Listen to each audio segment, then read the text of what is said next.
And welcome to that SmackDown review. I'm Adam Wilbourn from WhatCulture, joined by Dolly Boy Michael Hamflett from WhatCulture, here to review everything that happened on this weekend's episode of Friday Night SmackDown. But before we get into it, if you're a fan of this sort of thing, make sure you subscribe to WhatCulture Wrestling on Apple Podcasts, Spotify, Amazon Music, and YouTube. Where we do daily wrestling podcasts where we not only review SmackDwn, but also Monday Night Raw, the show formerly known as NXT 2.0.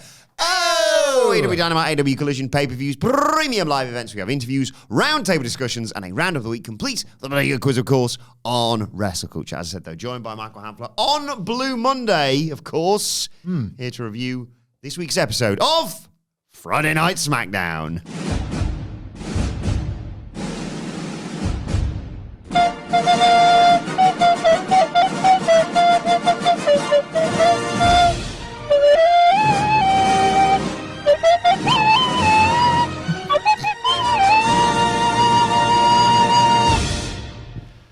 I love this show, man. Yeah. Blue Monday, they've got all the calendars wrong, or they've got all the... How does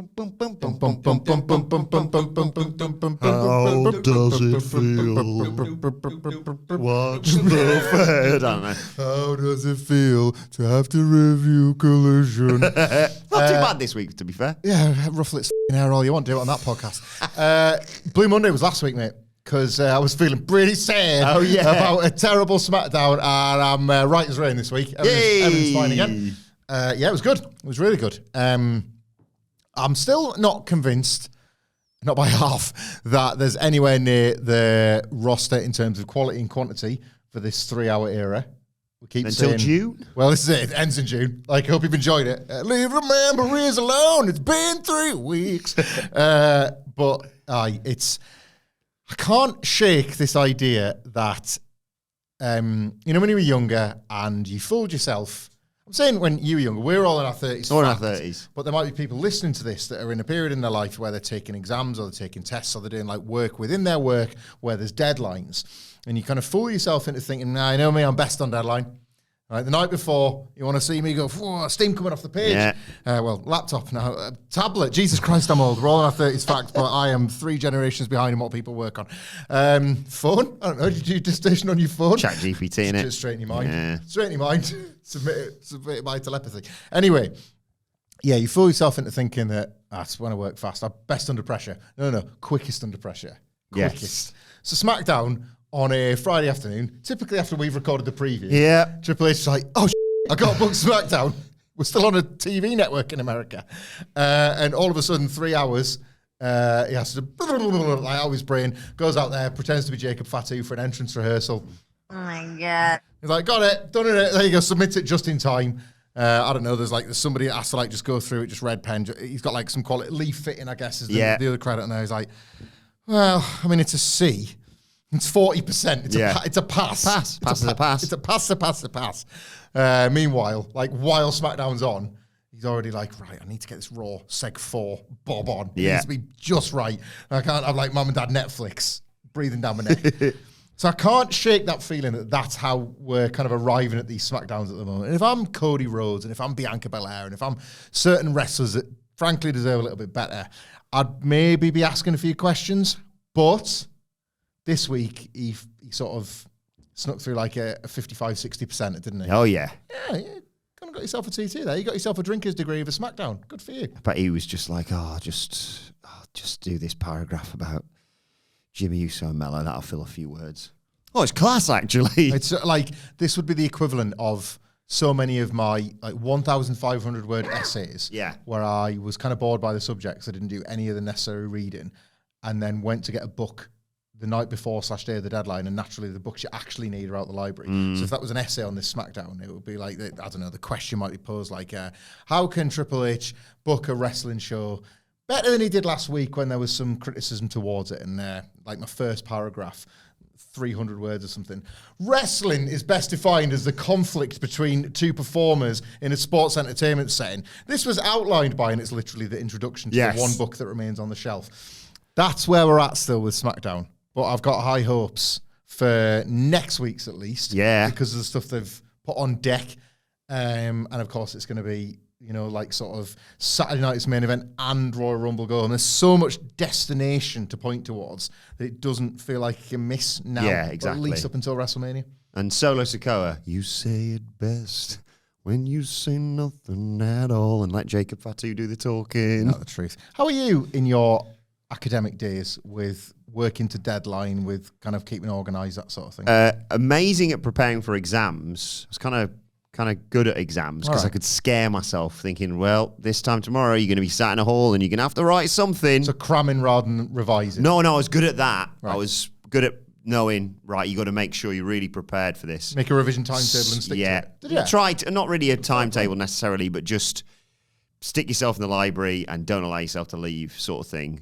Meanwhile, essays-wise, well, you've got 9 hours from midnight until I have to actually submit this. So, and I can write, 500 words an hour if I use loads of quotes and stuff. I just had a thought while you were talking about this earlier as well.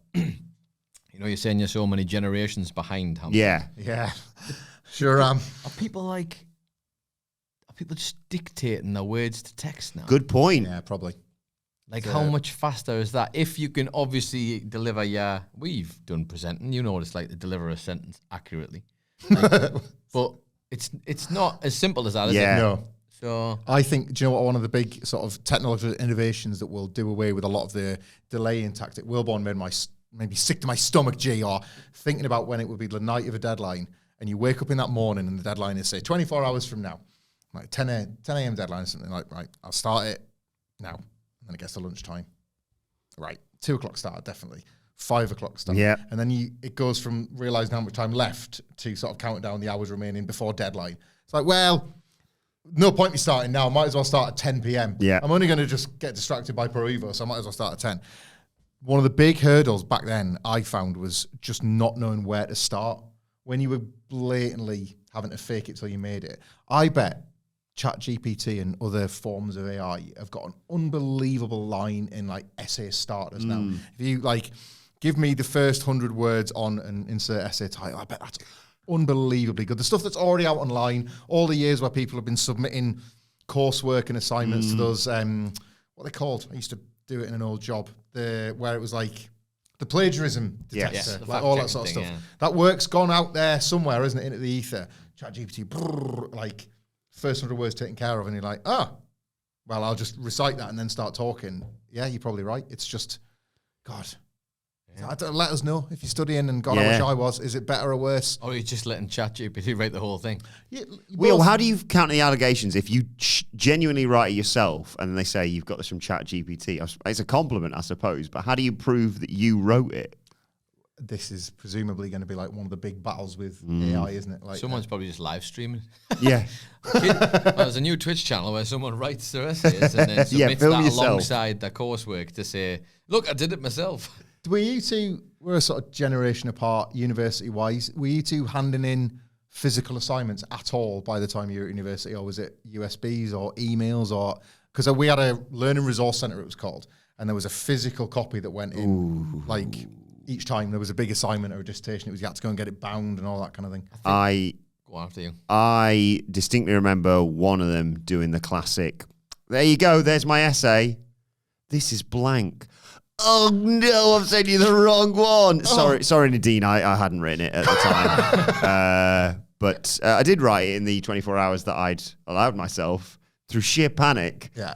Just don't check your emails. Don't check your emails. I've noticed that I sent you a blank bloody document with the title in it and nothing else. You've probably never had this happen before in your career. I think she was just like, whatever.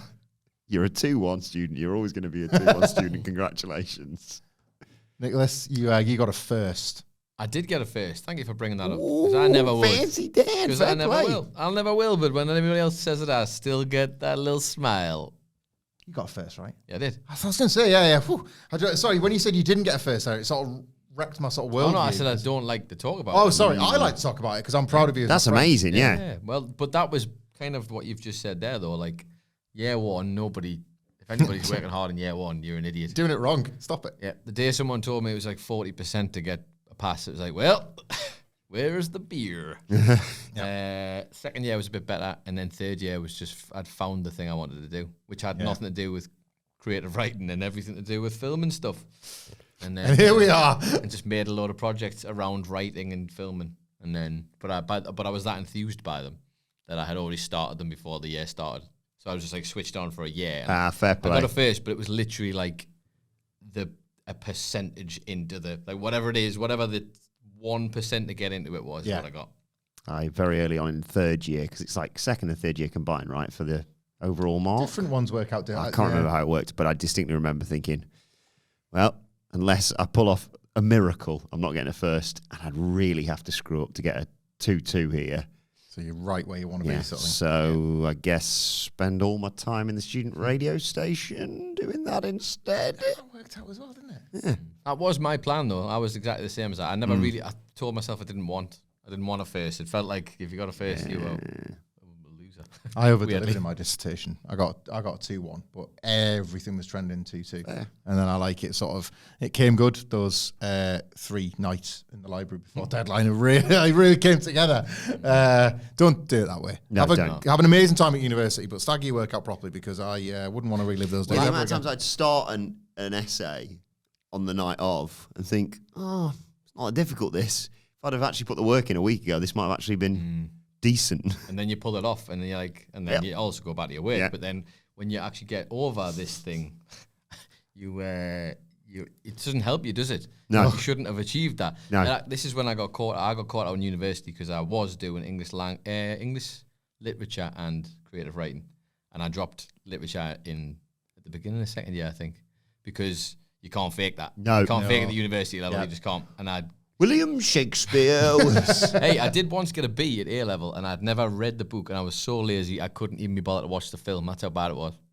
That's impressive. AI is going to be bad for that, isn't it? Cold Mountain, and I read about the main character like in a book the night before. I fell asleep in my notes, woke up an hour before the exam, went to the exam, got a B because I just wrote about him. Just happened to get a chance. Question about him, and but you shouldn't. That shouldn't happen. No. That's not a good positive reinforcement to have in your brain. Don't do that. One of my very best mates to this day as well. Shout out Kev, if you're watching this. We'll message all the time, every day. Similar sort of like path through life, that sort of thing. 2 kids. He's a teacher now. I remember. That's an easy job. And knowing When's him your next holiday? Knowing him is how I know it isn't. I do not endorse that ever. Keep working. It's nearly February half term now. Prime for kids. A whole 6 weeks. Whoa. Prime for kids and Wilbourn Saxton teachers is where we differ. I remember the year 8 mock exam. So for anyone that isn't in the UK, like that's about 12, 13 years old, and the exams don't mean anything, but it's all to start prepping you, getting exam headspace, and we did nothing.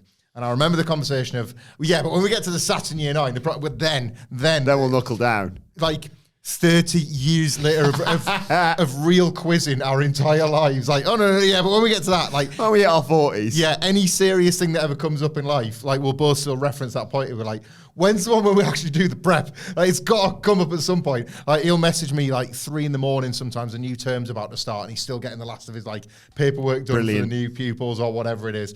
It's just like, I'm envious of the people that have got the mindset, but it's one of the things I just don't think I can develop at this point. Luckily for me, in this job, the wrestling takes place literally in the middle of the night sometimes. Then we're like coming into work red-eyed. It's like, staying up late on deadline? No, it's just happened. So it's sort of... NXT deadline. NXT deadline. I got lucky because of deadlines.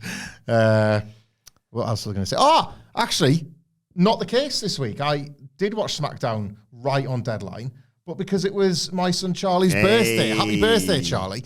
So I didn't get the Saturday morning SmackDown experience that we typically have because we were opening presents and having a goated birthday morning. He got his own, something not too dissimilar to those buttons, like a kid DJ. Ooh, got a competition. I'll show him on the 1s and 2s later. A new Mario Karts for his goated Mario Kart track that I was telling you. It's too good for its own good, that. But yeah, so as a result, my weekend was full, and SmackDown got like shoved in late on a Sunday. And I can't remember the last time I did that. What a treat. It's got to be like pandemic era where I was just dreading getting to it. Like, it occurred to me that I've really come to associate SmackDown with that kind of early Saturday morning. Start the weekend the right way. So there was sort of a unique pressure on it this week after last week's. I was not exactly relishing looking forward to it. And yet I found myself following the traitors, following gladiators, following everything that makes this goddamn country and license fee still worthwhile, still worth fighting for. January BBC schedule makes me think we still might stand a chance as a civilization. Yes. That and SmackDown. Well, let's get into it because I really like the opening to this. It's Joe and Wade, Joe Tessitore and Wade Barrett walking through the crowd, packed arena, of course, talking about the history of the building. Wade yelling, "It's Tiffy time!" And we see Stratton arriving, Bayley, Jimmy Uso, Carmelo Hayes. But Joe Tessitore says there's one person deserving of opening the show. The hometown Hall of Famer himself, says Barrett, and it's Rey Mysterio out there. Just briefly, because this intro was terrific and I feel like it deserves its own praise.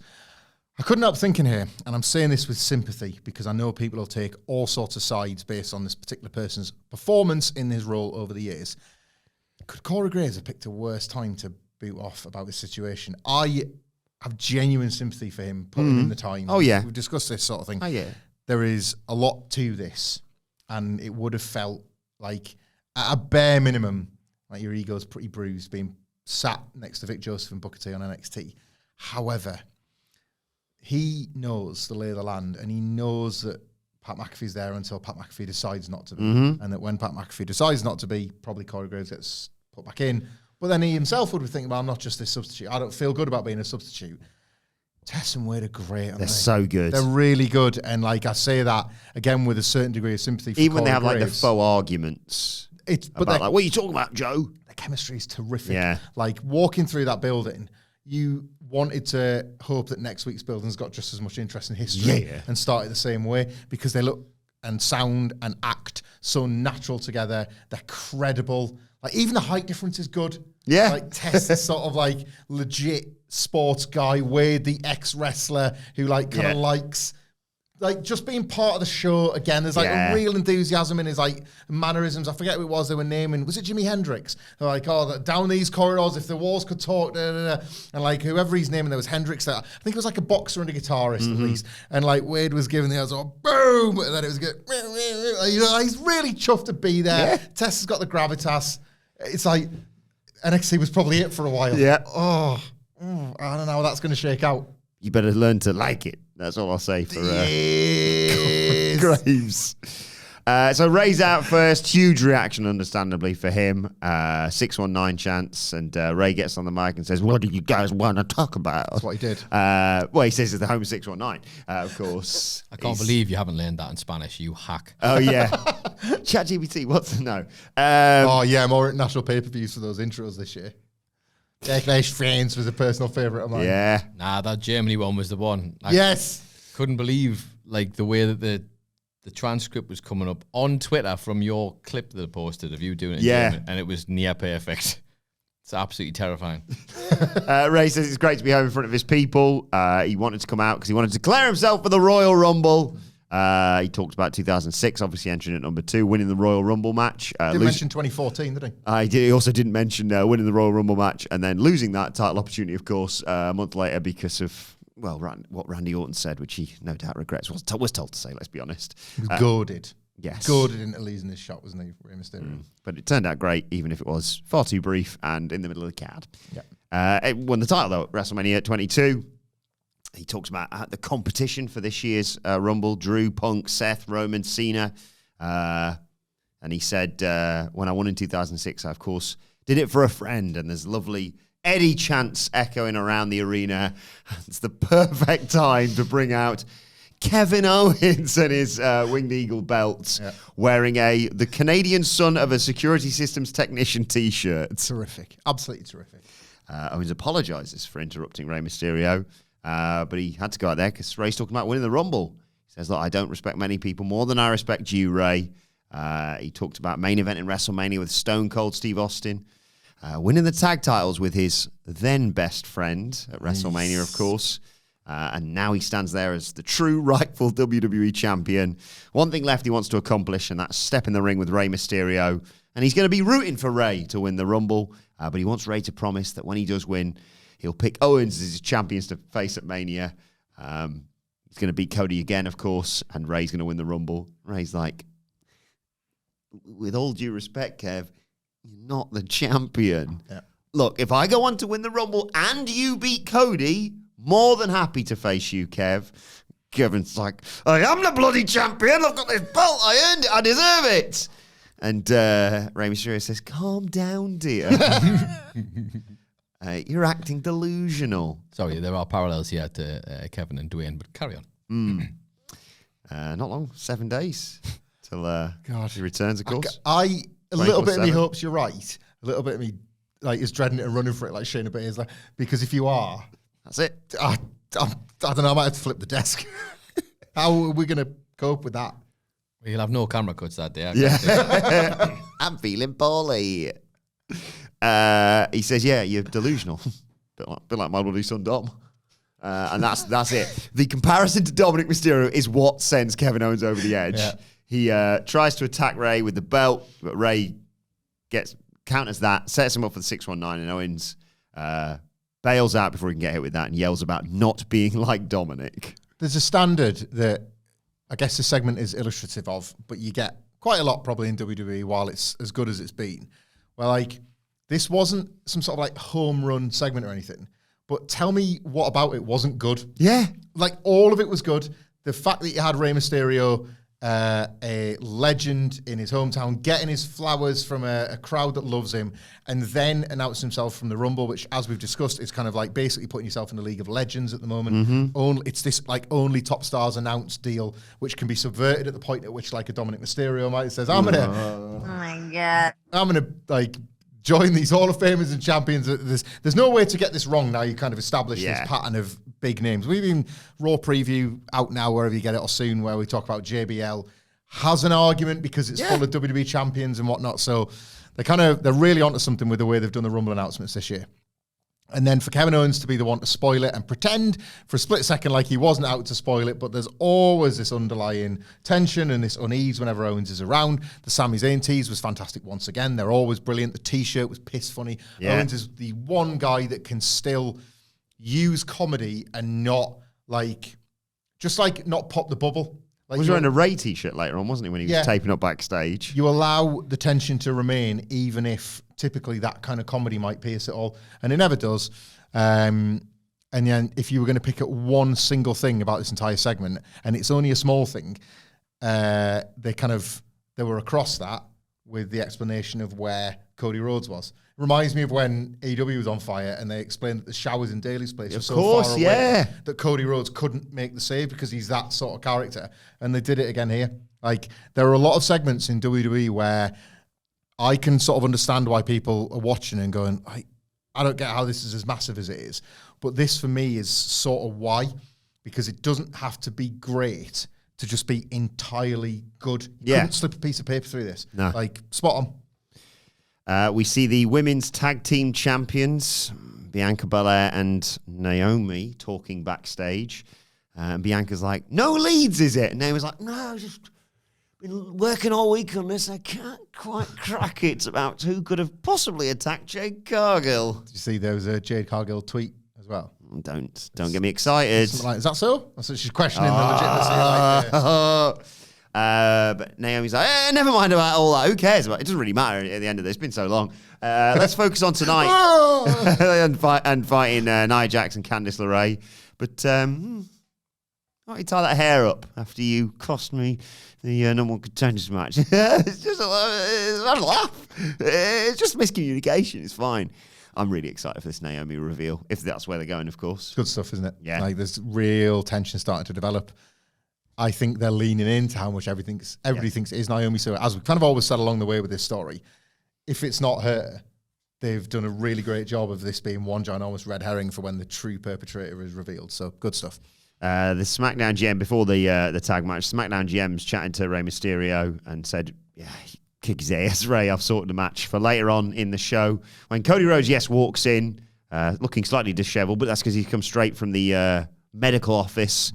He's got a clean bill of health. He's cleared. And SmackDown GM says, I'm glad you're here. I've got an addendum for this ladder match. I just need you to sign it, Cody. And Cody goes, yeah, no worries. I'll sign it as soon as Kev does. More on this later. On that later, yeah. It was Nia Jax and, Queen Nia, belatedly, and Candice LeRae versus Bianca Belair and Naomi. Jax attacks Naomi to start the match. LeRae goes after Belair. Those two start. But LeRae is ineffective, let's say, because Belair knocks her down, suplex, kip up, 10 punches in the corner, flips over a charging Jax, and then presses LeRae out of the ring onto Jax to take us to an early break. When we come back, Candice LeRae goes to the second rope, goes for a crossbody, but Belair rolls through and lifts her up for a slam. But Candice LeRae grabs her braid to take her down. Looks like Belair's going to tag in Naomi, but Naomi gets pulled off the apron by Nia Jax, and Bianca Belair is stuck in there. Jax comes in. Samoan drops her. Naomi gets the hot tag, kicks Jax in the head, plants her for a 2, hits a split-legged moonsault, but Candice LeRae breaks up the pin. Belair comes in, but Jax just fires up, drops them both. LeRae comes in. Belair hits a spear on Jax, goes for a big springboard move, but LeRae cuts her off with a basement drop kick. Jax hits a senton, so does LeRae for a nice 2 count in there. Candice can't believe it. She gets chucked into the corner. Bianca Belair hits a spine buster, that handspring moonsault of hers, and she gets out of the way of a Bianca Belair leg drop. She accidentally leg drops Candice LeRae, and Naomi comes in. Deliberate taggle. Anyway, to hit the bubble bomb and the Gato clutch, and gets the pin. Belair's getting rid of Nia Jax whilst all this is going on. I love this, I love this. The match itself, whilst mostly just a competently worked TV tag with a few nice ebbs and flows and all the cut-offs you would expect, really, really came into life in that second half. Like, they thread it together how Candice and Nia were kind of really starting to gel as a team and dominate and cut the ring in half and do all the heel stuff you're supposed to do, while simultaneously kind of keeping the story going that it's all still a bit new and they're prone to the odd mistake. And Bianca and Naomi, and especially just Bianca as a wrestler, are so next level that you can't make a mistake. Yeah. Otherwise you're in trouble and you're going to lose. And ultimately that's what played out. And then the illustration of that leading to the series of spots that resulted in Nia Jax dropping the big leg on Candice like LeRae was really, really nicely done. Like, she regrets it only in the midst of costing them the match. Yeah. So I didn't care about squashing her. That's a fun spot on a house show, but it was far more elegantly delivered in the body of this match, and I was so impressed by that. Elsewhere, dare I say it, subtle storytelling with the blind tag, because the commentators picked it up for a second and then dropped it. Bianca didn't even sell that she minded being tagged in. Naomi just came up and sorted things out. I'll take the win for us. But it was absolutely a blind tag. It was absolutely a kind of, I don't think she rolled her eyes, but there was almost a, I'll get on with this. And like there was, you couldn't even really sense the frustration. It was like quite a subtle acting job for pro wrestling and just so, what was there? There was a brilliant example of this.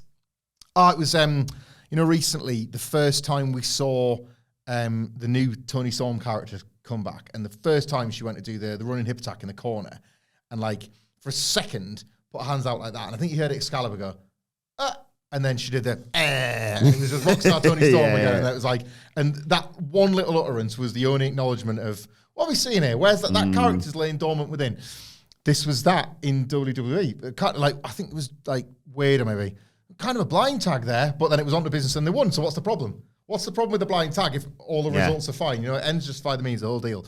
So they are taking their time with this and pacing it in such a way that I think keeps you on the hook, because last week's miscommunication was far more blatant, and Bianca, the one that feels more like the babyface, was like not at fault, but in the firing line. Naomi she's given Bianca no ammo here to be crossed. Oh no. It's the right thing to do in the match. Same interview segment next week, backstage. We're excited for like another tag title match. Just like, Bianca, let me know next time you're going to tag me. And it's like, well, I didn't need to like you're the dickhead for flagging up like that. We won the match. So just the way they chose to do it that way, I thought was really, really nice.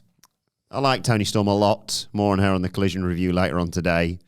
A very, very funny line I found in her promo on Collision. But she's trying to get its Tony time over. I think you'll find it's Tiffy time. God, don't we just know it? Ooh. Byron Saxton, speaking of Tiffany Stratton, interviews Bayley earlier on in the day, talking about what this title match means to her, sold out arena, all that sort of thing. Says it's going to be huge. She talks about winning the Rumble, beating Io Sky, of course, at WrestleMania. Admits that she could have done better as world champion. Her reign was cut short, though, because of Tiffany Stratton, and she wants to beat her that much more as a result. I think this was a quietly very significant night for Bayley, but I'll elaborate on why that is maybe when we talk about the main event. Great moment next. We're in the locker room. B-Fab's chatting to Michin, saying, you're going to get another rematch because you keep getting screwed out of all of them. And Oh my God. I love this Piper Niven character. Yeah. The way she came in doing the presidential security thing and didn't just say, yeah, it's fine for you to come in. She said, absolutely no threats detected whilst looking at Michin and B-Fab. In comes Chelsea Green, who quite rightly points out she is the only woman ever to successfully defend the women's US title in history, which is a hell of an achievement. She's the longest reigning champion. B-Fab goes to get in her face, Niven gets in her way, and that sets up a match for later on in the evening. Yeah. A brief match. Yes. And then, I really like the main event, but I will say, what came next was our match of the evening between Jimmy Uso and Carmelo Hayes. What a good bit of business this was. Now, I have heaped praise on Melo for many, many months, so I'm not doubting his in-ring ability, nor Jimmy Uso's, but I think when I saw this advertised, I was like, well, that'll kill 10 minutes, and and then I'll struggle to remember it with Hamflett. This was sensational. We get the Jimmy Uso entrance, talks about his brother getting a title match, time for Big Jim to step up and get his, and he does big entrance. People love him, obviously. That was terrific, by the way. The filming of that entrance, I think that was the pivot point in all of this, because we've tried to put over Big Jim the last couple of weeks and starting to, like, I don't want to patronize him, like, earn his keep as a singles wrestler. There's just felt a little bit more, hasn't there? And this was the week to give him the entrance ahead of this match. They weren't to know that this match was going to over-deliver. But that entrance they've given him, like, everyone every now and then gets the follow from the back treatment. But this felt like one of those ones that should stick, didn't it? Yeah. Because what you had was... It's not him just doing a yeet. No, he was sort of... Thing. He was mugging for the camera a bit. You were invited to look at the fans that were facing him, really in awe of Jimmy Uso being this close to them, which elevates his sort of star presence. And then him getting to, like, I love when, this is not a comparison, I love Kenny Omega cutting a promo down the lens when he's walking to the ring. I think that looks so big time when he's doing that. This was sort of Jimmy Uso's version of that, because he is saying, I'm a massive star. These people love me. I'm not angry anymore that my brother's become a big deal, but I want to be a big deal too. And, like, I'm going to find a way to be a big deal with these people. Like, his entrance music hit in a way that it hasn't ever done before. Remember last year, me and you were watching the Rumble stream, and I think we both called. I think Jimmy and Jay might be number one here. They're going to, 1 and 2, they're going to test how the Mania match feels. And they should have, like, listened to the results of the test and not booked it. But, like, Jimmy's entrance theme plays, and it's that new Rumble tradition of, is that then? Yeah. Like, and it's supposed to be Jimmy friggin' Uso, like the right-hand man, Big Jim of the Bloodline the whole day. It was like, what's this Toy Town theme? Now, sort of into it. Bit in the Rumble, if I remember rightly, where Jimmy's like, and then he gets twatted by, like, Gunther or something. Good bit. Again, the social, every time him and Jay came together, crickets. Don't book the match. No. But it also set up really nicely. Melo, who, once again, his mouth gets him into trouble, comes out and says, so, wait a second. Roman Reigns is going to be in the Royal Rumble match. Your brother's got a world title shot, and you've got nothing. You're living in their shadows. And you're taking shots at me when you're sitting on the bench. I'll show you why Melo don't miss. Yeah. And he didn't. And he's basically calling himself nothing. Yeah. Like, and you're stuck with me. I'm trash. And he's being a twat on the apron. And she was like, get in here. Chucks him in. Pops on the old shades. And there's a bit of popping and locking, chinning him. Runs in the family, doesn't it? Yeah. Do your best Rikishi with microphones, glasses, where he would sort of, like, look up and then, because your pop and lock was pretty impressive. When they put him on him. Yeah. That's it. That was Sorry, you look weird with that. It's like me taking my glasses off. Yeah. There we go. That was, for illustrative purposes, that was Jimmy Uso. And then he suplexed Melo on the apron. I was like, a bit hard here, lads. Big dive to the outside to take us through a break. When we come back, Melo's in control. Jimmy fires up. Great spot, this. Goes for a splash. Melo moves and hits Jimmy with a springboard reverse DDT that Jimmy sells like death for a 2 count. They both clothesline each other, both go down. Jimmy's up, Samoan drop, nice near fall, fires up the crowd, goes up top, but he jumps into a first 48 from Melo for another great 2 count. This is some chance, more than deserved here. Melo goes up top, goes for nothing but net, but Jimmy moves, hits a super kick for another great near fall, hits a hip attack, lifts Melo, but Melo rolls him up for 2. And then Jimmy spears Melo, goes to the top, but before this match can finish, Jacob Fatu appears on the ring apron. He's like, oh, bloody hell, Jacob Fatu's here. And then, Tama Tonga shoves him off the top rope. I think they declared this a no contest rather than a DQ because, both men got their asses handed to them. Post-match, Jacob Fatu hits a hip attack on Jimmy, and Tonga DDTs him. And Melo's like, hey, great work, guys. We're a good team, aren't we? Piss off, you! Fatu takes him out and hip attacks Jimmy again, I think. Regardless, Solo Sikoa comes out. But before we get to the Solo segment, your thoughts on this match? Yeah, we've kind of already touched on what an over-delivery it was. They had, like, really early on, you know when we talked before about, like, me and Sid both, and we've sort of partially stolen this from Dave Meltzer because he said before when he kind of knows something is 5 stars.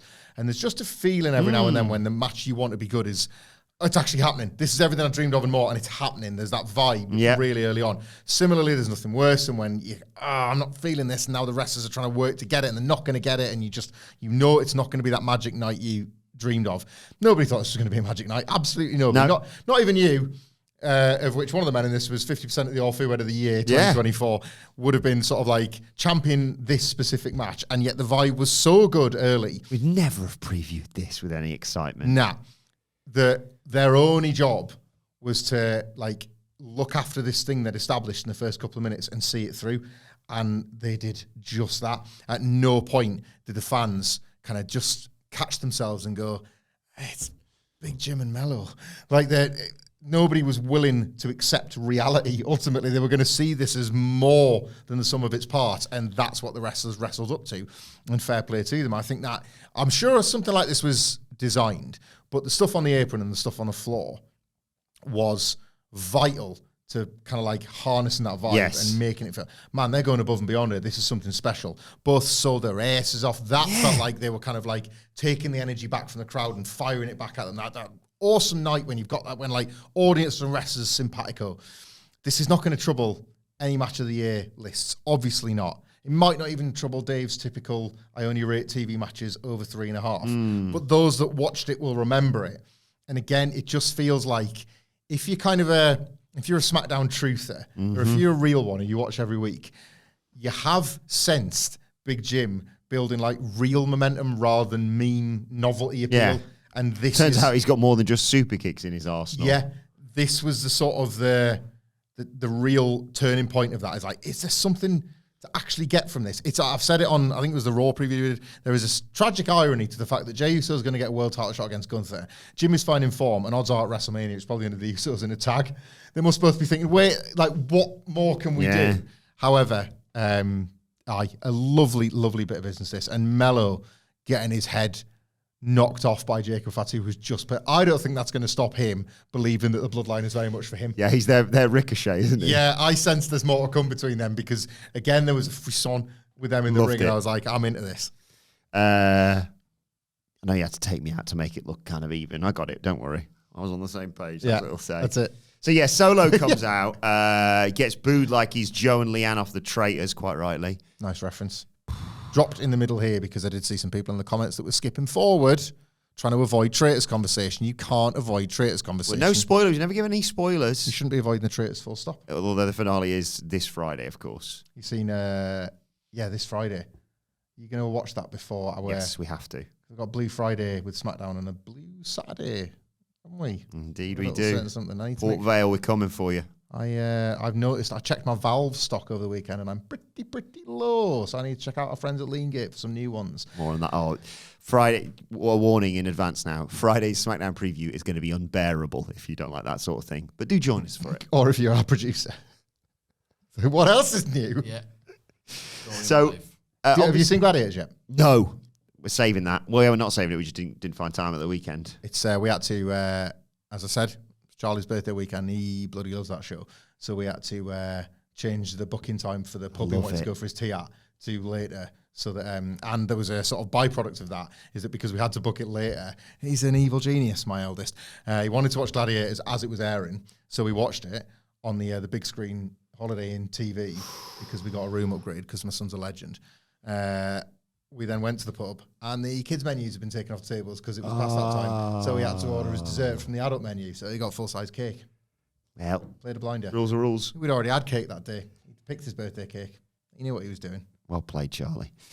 Solo comes out. Double McDonald's weekend. Oh my God. You cannot do this all the time. It was made explicitly clear just how much of a treat this was. Saturday lunchtime, Sunday tea time. I didn't get my spot in the Great North Run, so I guess I'm giving up for the year. Here's to 2026. Try again next year.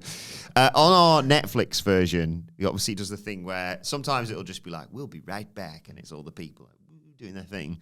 But obviously, we'll also just see a rest hold or whatever it may be if a match is going on. What we got to see was Jacob Fatu already, ahead of his promo, winding up the crowd. Hey, you show some bloody respect to so when you come back, boo!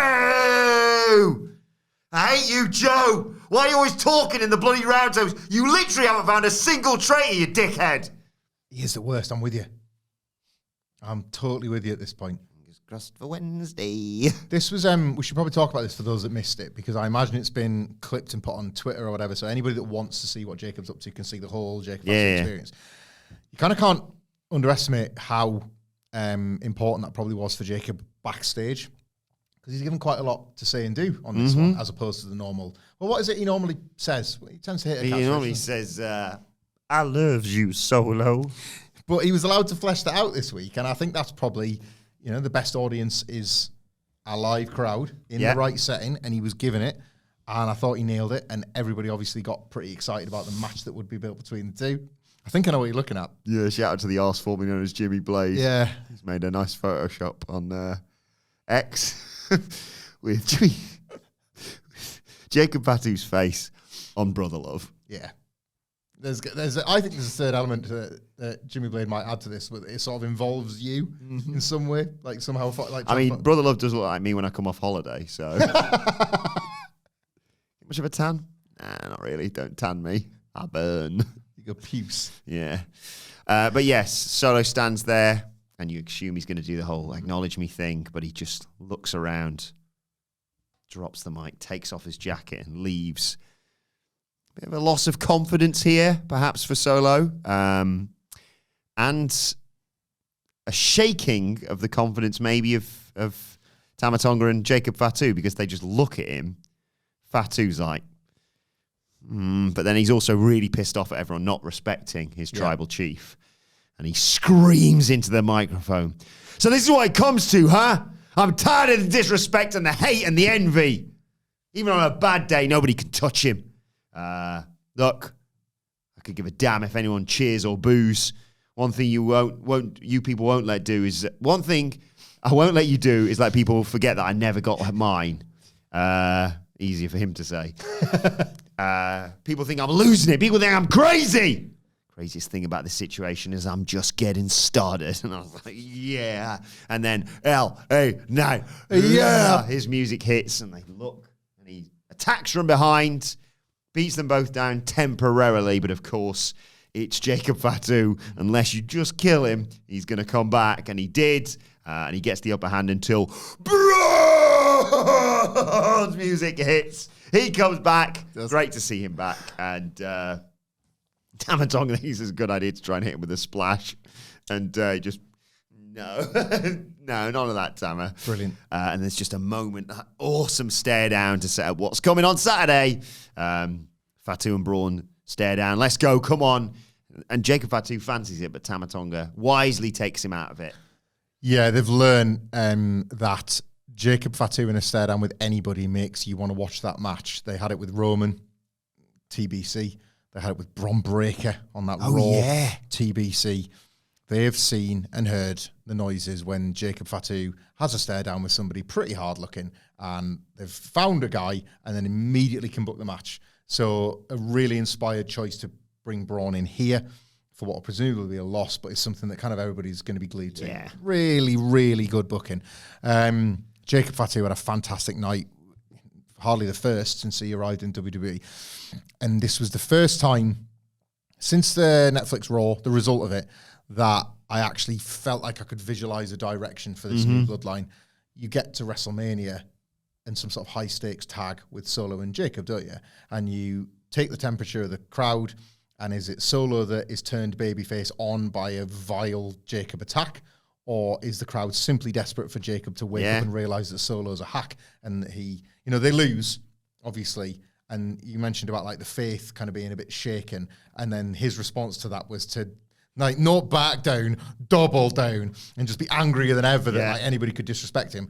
So we've seen how they do this with this bloodline storytelling. It's slow. I was going to say slow and methodical. It is slow and methodical. You see week after week, tiny little details. At some point, like Jacob, I don't know what it's going to be like. Jacob's going to have his hands clasped for the I love you Solo, and then like he's kind of like a little look or something like that. And then we're going to head into WrestleMania, and I think they might play with it as like you don't quite know who's going to turn on who like will Tama Tonga side with. Tongaloa will probably return by then. Do they back this tribal chief who's let them down against Roman Reigns? Do they back this monster because they're scared of him? There feels now like a new direction for this new bloodline, and the only thing I can't work out is like what's that match? Yes. Solo and Jacob versus the Usos feels a little bit like a kind of watered down War Games. So I got to find a new tag team. Maybe you have Solo and Jacob vying for the tag belts. Whoever the tag champions are at the time, and it's Solo's like, and I get us back. Promised land, belts, gold, riches once again, and then they fall short. I don't know, but it feels like that's the route you go now. We see Los Garza backstage. Santos Escobar walks up to them. Talked about them exposing Pretty Deadly last week, exposing them as liars, and basically says, win this and you've got a tag title shot. Take respect. They do their pose to set up the match in a second. I'm still pretty bored and confused with the state of this tag division, to be honest. This is the most Triple H. It's like Friday. Oh my God, we don't have any tag booking. Like,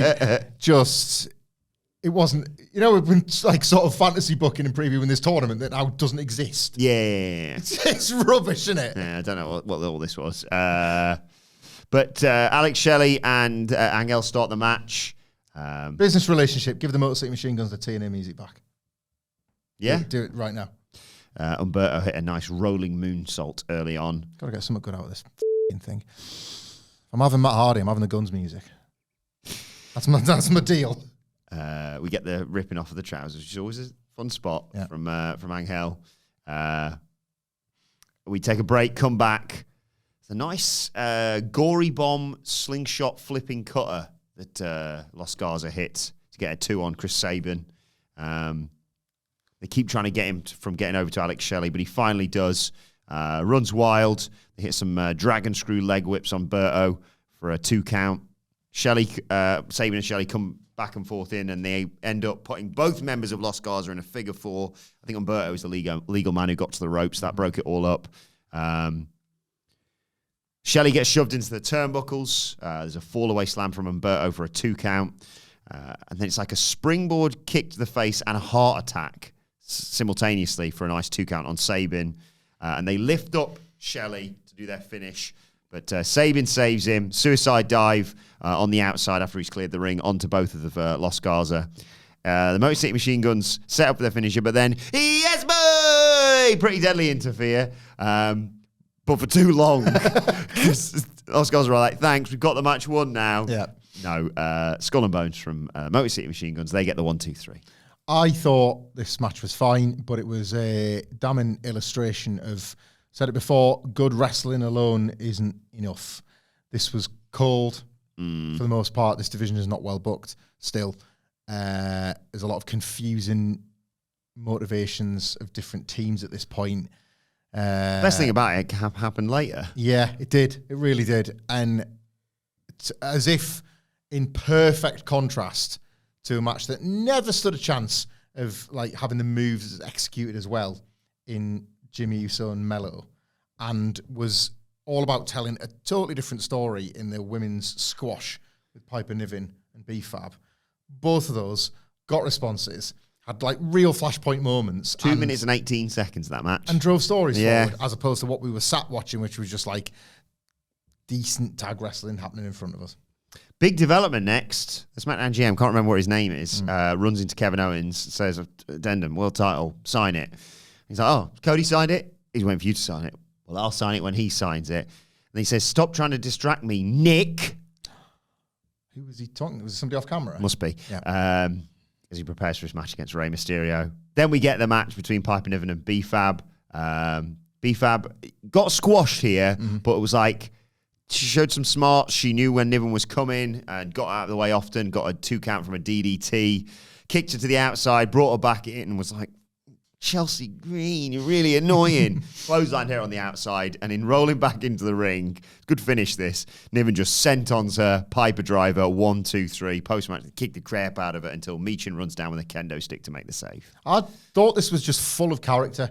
Like, you're right, what, 2 minutes? Something like that. But everybody felt dialed in. I enjoyed this. B-Fab, we were at pains to put her over in the triple threat she had as part of the US title tournament. And like a lot of development in WWE since then, it's been slow go. Like they're obviously not rushing her into more matches where potentially she looks exposed and all the credibility she built up is just flushed away in one bad match, which can happen. This was her inexperience forcing a mistake. Like the attack on Chelsea Green was really good, and that's what matters. She looked... I didn't think any less of her from losing this match. Well, because she looked like she had Chelsea Green's number by diving at her from the apron, and then she's nowhere close because Piper Niven was just dominant as soon as she got back in the ring. She's going to be the factor that's like, I'm going to get rid of Piper Niven to make it a fair one-on-one between Chelsea Green and Michin, probably. And that's what gets like Michin the hot near fall in their last match, doesn't it? Put them both in the shark cage for me. Yeah, just shark cages all around. 4 shark cages, 1 above each post. An interview with Tiffany Stratton by Byron Saxton. Saxton talks about how Bayley's driven to win the women's championship. And Tiffy says, look, she's had a career of big moments, but I have big moments too over the past year. I am a big moment. It's Tiffy time. Toodles! There was something else in it. I can't remember what it was.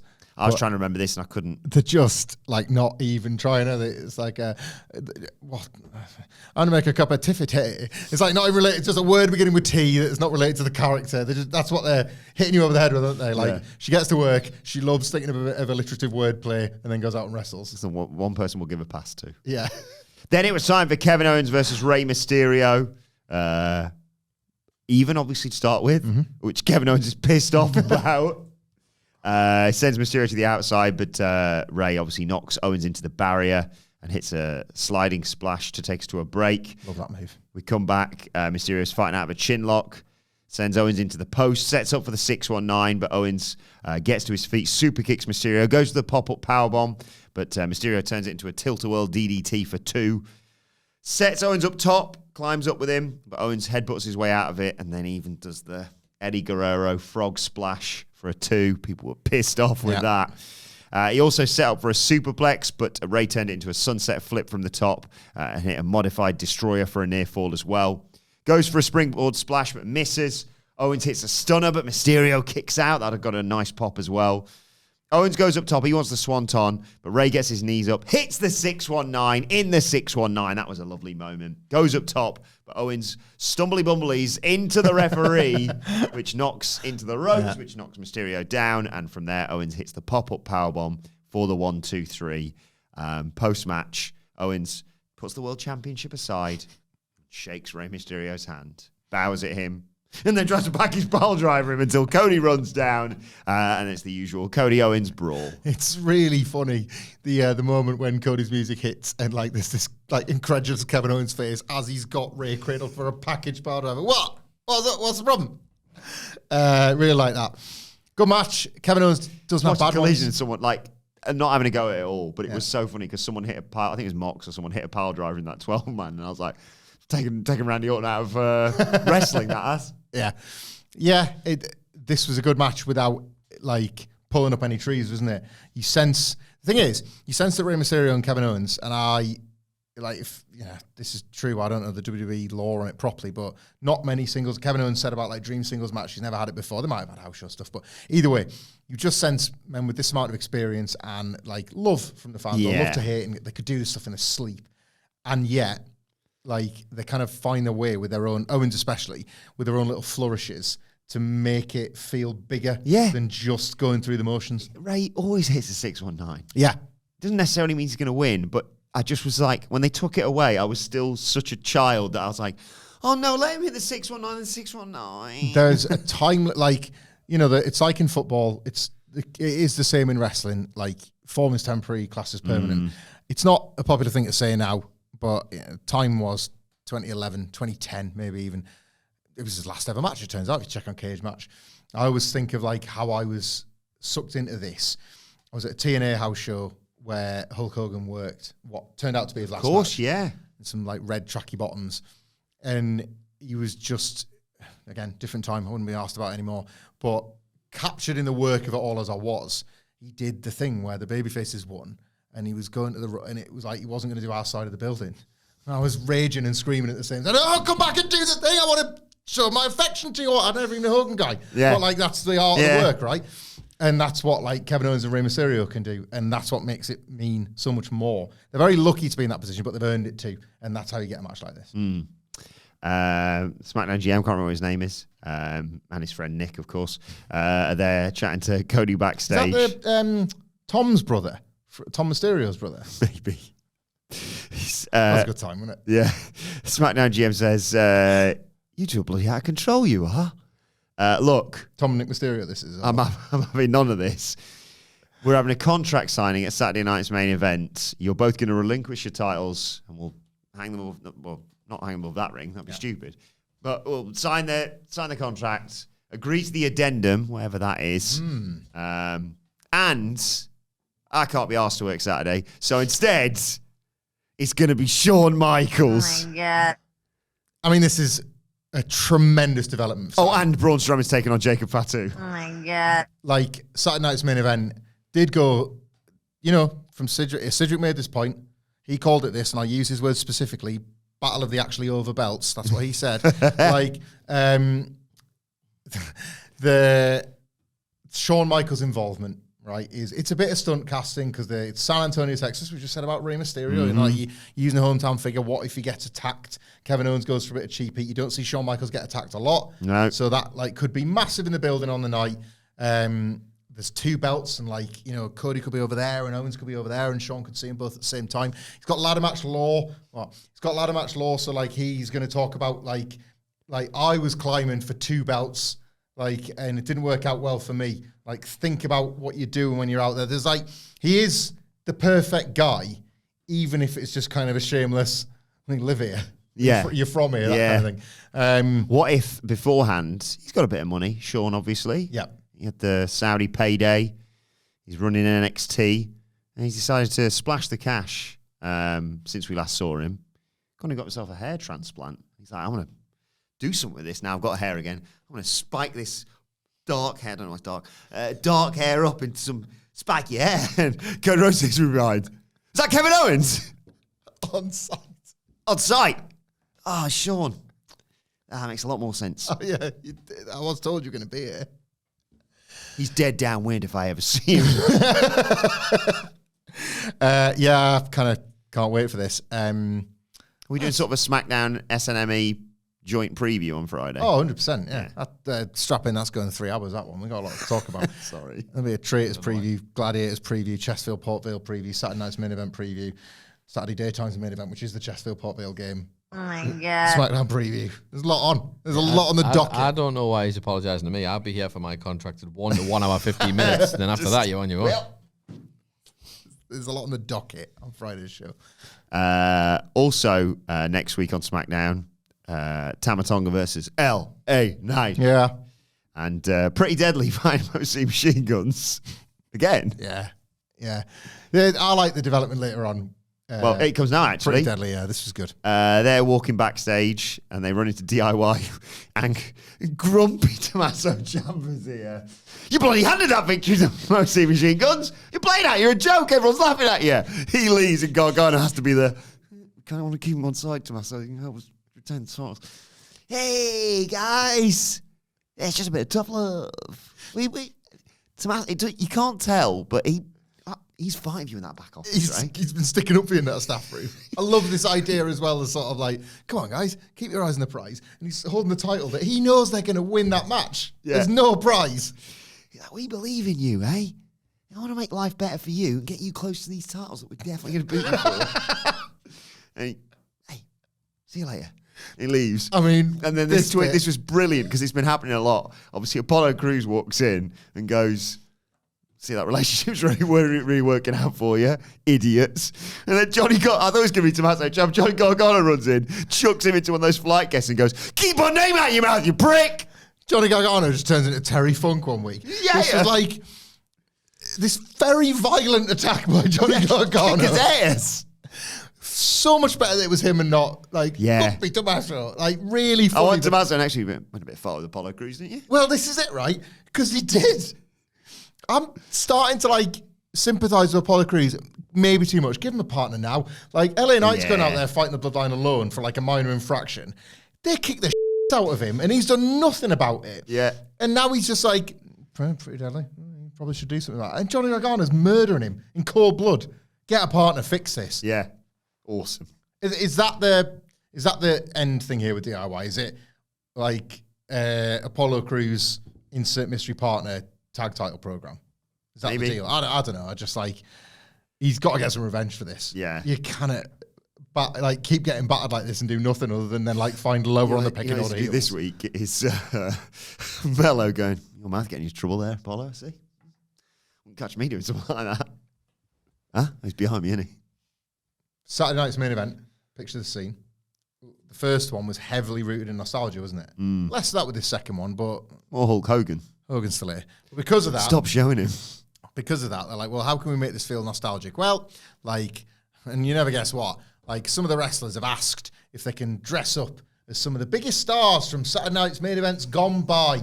And you can have, like, I don't know, like Pretty Deadly being like the Road Warriors or something like that. Like, and just have a bit of fun being Hawk and Animal or whatever. And then, like, when you just know it, Apollo Crews is dressed up as kind of a recent Saturday night's main event legend, Kevin Owens, and then Cody Rhodes just destroys him. Oh, no! I'd have Kevin Owens, because he got heat here on this show, interrupting the Eddie Guerrero chants. Yeah. I am a real Canadian. I mean, there's heat to go get, but I'm not sure if he should be chasing that. Okay. I'm not even sure if WWE should be chasing that. Get Hogan off this show. I need someone who's really, if they keep just doing like, isn't Apollo Crews unlucky? You know, and they're like, we need to get someone else to front this awful beer that Hogan's shilling, because which poor bastard's going to get lumped with that. Thankfully, LA Knights, I got the meat sticks, so... Meat sticks. He'll end up being the one getting, like, smashed over the head with a bottle, probably, poor sod. Keep our names out of your mouth. Jeez, all right, Johnny, mate. All right, Johnny. Like he's just like, don't tell them what we're doing. They're thick. Don't watch. Entrances, which I'll get back to in a second, for the main event. But in amongst all this... Oh, my God. There was a tease of a return for... Charlotte Flair. For a while, I couldn't work out who it was. Just a blonde woman shot from behind. And I thought, wait a second. I recognise that eye. You've shown me. Teased here for a split second. I thought, is she going to return this main event? But then I thought that's very weird to do that immediately before her return. Yeah. The teased return of Charlotte Flair. Very exciting. It's the Rumble, innit? Yeah. Like, a really great Rumble return, because I saw... Like, because like I say, I watched this 30 or earlier. I don't think you need to keep it till 30. No. I think there's more interest in like dropping her halfway through and she's back and she's all the way back and she can throw people out and have a bit of a dominant run or something. Jordan Grace would be a good 30. Yes. That's because she's already had her run where she sort of dominated the field. Yeah. Because I watched SmackDown late. I didn't see any like the immediate hot takes, but I searched on X Charlotte Flair's name. And a lot of people are really stressed about Charlotte Flair returning. There's a lot of... We've said it before, she's still not really had a extended run in Triple H's WWE, really, has she? No, yeah, so good all point. that people remember is this, like, force down your throats, whether you want her or not, Charlotte Flair.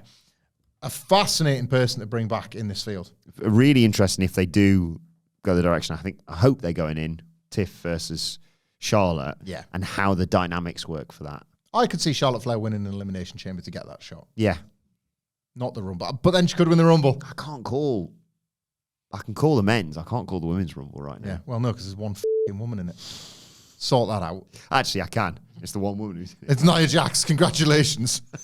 So I'm going to throw 29 pieces of trash over the top rope. Where are they? I thought wrestlers gone. So the main event was for the WWE Women's Championship. Bayley challenging Tiffany Stratton with possibly soon on the main roster Roxanne Perez in the crowd. Everyone's been rooting for that for ages. Which I thought was an angle alert. Yeah. But thankfully, the match just played out. It was a really fun match between these two. Mm-hmm. They trade pins early on. Bayley tried for a very early Bayley to belly, but Stratton blocks it. And Bayley clotheslines Tiff to the outside to take us to a break. When we come back, Bayley hit a draping neck breaker and goes for some drop kicks, like a drop kick like Sami Zayn used to do his dive and DDT through it. Does the first one. Second one, Stratton's wise to it and sends Bayley into the ring post after getting out of the way of it. She also sweeps the legs out of Bayley a couple of times on the apron and then homage to her partner. Runs around the ring, but runs straight into a forearm from Bayley, so maybe don't do that anymore. Stratton clothesline Bayley when they get back in, goes for a running hip attack in the ropes. Bayley moves. Bayley goes for a suicide dive, but Stratton catches her and wraps her in the ring skirts and hits a hip attack against the apron, basically. Bayley tries to get back into the ring, but Stratton knees her to keep her outside. Stratton goes for a splash, but gets caught with a big Bayley to belly on the outside to take us to our final break of the evening. When we come back, there's a suplex from the second rope from Bayley for a 2. Stratton cuts her off after she goes up top again.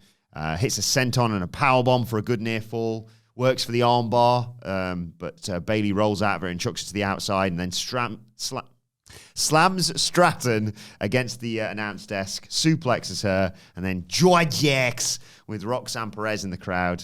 More and more excited for that match as the days go by. I think you're going to get it on the day of the week you want as well. Bayley goes up top, hits the flying elbow for a great 2. Really terrific near fall. Puts her in a crossface.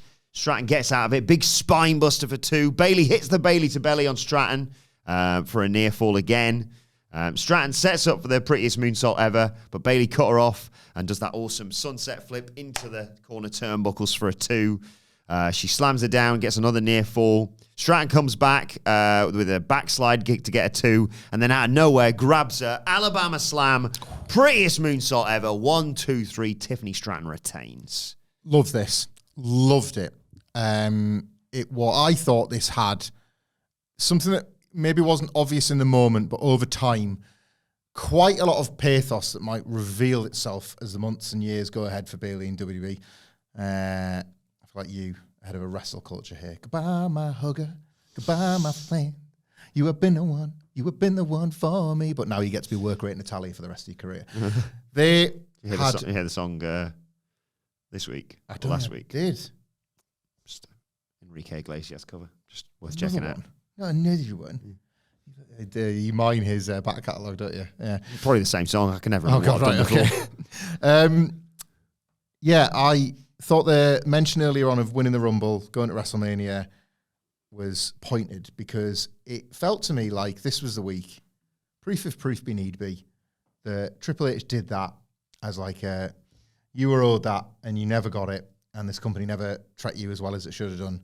And I know that because I did, and we made magic in 2015 and 2016, and the pandemic was salvaged by you most weeks. And I'm going to do what's right by Bayley, which is that Rumble, which is that WrestleMania, bathed in sentiment more than an angle that ever really hit or any matches that ever. The EO match was great, but like otherwise, all about sentiment, all about that sort of like Legends run almost. And Bayley's young, relatively speaking, but like just if you think about how long that character's been around the TV age that we often talk about, and how much the locker room loves her, and how much she's done in the ring and seemingly out of the ring for countless wrestlers over the year. To see her give Tiffany Stratton this fantastic Bayley TV match to lose clean as a whistle while setting up, similarly, another really important Bayley match that she's probably going to give Roxanne Perez, that sets Roxanne Perez on her way. You just sensed this is Bayley moving into, there is simply nobody better to get you ready for the thing you're going to do other than Bayley, and that's what she's going to do. Nobody is going to call for her to have title runs, to have Rumble wins, Money in the Banks, whatever. She's done it all. And thank God she's done it all, because she deserved it all, plus good stories, and so often wasn't given them. So often was not given the run that she deserved, and still managed to win all of these great accolades. But now she steps into this new role. And I just felt like this Tiffany Stratton match was almost like you can watch this match and be really impressed with seeing Tiffany Stratton go against, and she did like, it was Becky Lynch, wasn't it, last year? So another horsewoman, potentially ahead of fighting another horsewoman at WrestleMania where she gets to say, knocked them all off, did it. Like, there's a lot to be said for a Bayley going forward because she's probably one of the best heater-uppers, teach them how to work, kid, wrestlers that you could ever dream of having. And I honestly felt there was like a certain, I like almost a different kind of emotional resonance this had, watching her lose as clean. She's the Alabama Slam. God damn, kid. I hope she's all right because she hit that mat hard. But that was the theme of this match. She was hitting the mat hard off stuff Tiffany Stratton did. She was making Tiffany... It looked exhausting. She was making it work for her, didn't she? That was, again, one of those performances. And then I always think about this, like, you know, you and I have done half marathons and the like, and like when we get, it's fine when you get to see the beach at South Shields. Actually. Well, you know, one's enough. Actually, I've done 2 and mostly 1 because they got the distance wrong by 600 meters in the Sunderland Marathon. I'm counting it. You know Sunderland to come up short. Sorry. All right, mate. I mean, you're f***ing ground this Saturday. Hey, what about James and his giant reach, though? Fantastic work from Scott. I can't fault that at all. If you're going to... Sorry, Wilson Isidore. I absolutely love you. But if you're going to miss 2 penalties, you're going to come in for some patter working against you. Yeah. Isidore. We'll see after Tuesday if the answer's no door. Because, I mean, that was total head loss, and I wouldn't blame him if that was his season done. Rest him. But what I was going to say was, you know, it's all well and good when you see the beach at South Shields, and you get a bit of adrenaline, but you ain't sprinting to the finish, are you? You're just running a little bit quicker and maybe sticking a smile on your face for the cameras. Yeah. The fact that you go through this, like you say, exhausting match with Bayley and then just hit the prettiest moonsault ever to win it. Wrestler cardio. It's insane. Is like little else, isn't it? Like I assume boxer cardio is, again, this very specific kind of, like, needs sudden burst of energy. You basically need to be like with a punching power of 100 after you've gone 10 rounds or something. Yeah. I don't know how they do it. Wrestlers are the same, and, you know, of course, we give them credit in our community, but they don't get enough credit. Like, as a baby face, imagine needing all your energy for a comeback, having gone 20 or whatever. Yeah, this is 20 minutes with 2 or 3 commercial, maybe two breaks in it. There was no let-ups, though. No, exactly. Yeah. It felt like it had gone like 40 minutes. You're gonna really took the distance. You're going to get a lot of like matches wrestled at pay-per-view pace for this Netflix advert situation. Anywhere in the world where it's like ours, where it's just a fade down, fade back up. There's no headlock spot anymore or anything like that. Everything they've had to train about working TV is going to have to be adjusted. There was a great spot on to plug the Collision review in Texas Death. That was, you know, go to a break. Yeah. In amongst that, there was a pop-up bow bomb with some chairs by Hangman Page. More on that in a little while. But genuinely can't wait to watch that. Yeah, it was class. It was really good, that.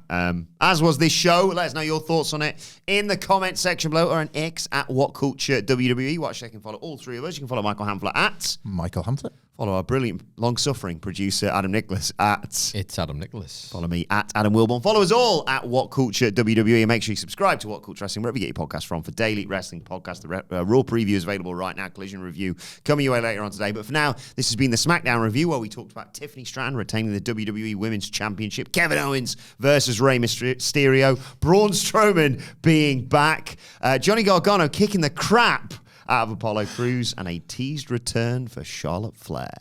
The SmackDown SmackDown review. It's got all this and so much more. See you soon.